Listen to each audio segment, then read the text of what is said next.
Hello everyone, welcome back to our channel. Are you ready to meet new people and explore the world of online dating?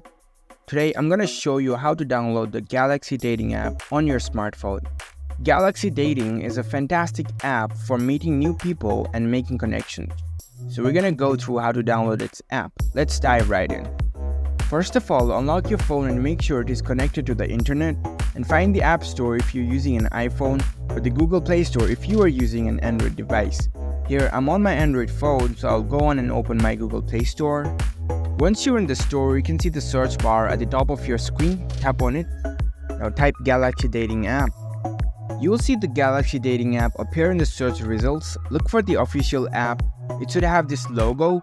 Once you have found the app, you can see the install button next to the app icon if you're using an Android, or a get button if you're using an iPhone. So tap on it to start downloading the app. The download process might take a few moments depending on your internet speed. Once the download is complete, the app will automatically get installed on your device.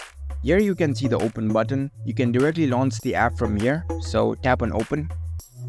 From here, if you already have an account in this app, you can go on and sign in using your credentials. If not, you can easily create a new account. And there you go, you've successfully downloaded the Galaxy Dating app on your smartphone. You are now ready to start meeting new people on this app after you log in. Happy dating! If you found this video helpful, don't forget to give this video a thumbs up and subscribe to our channel for more tech tips. Thank you for watching.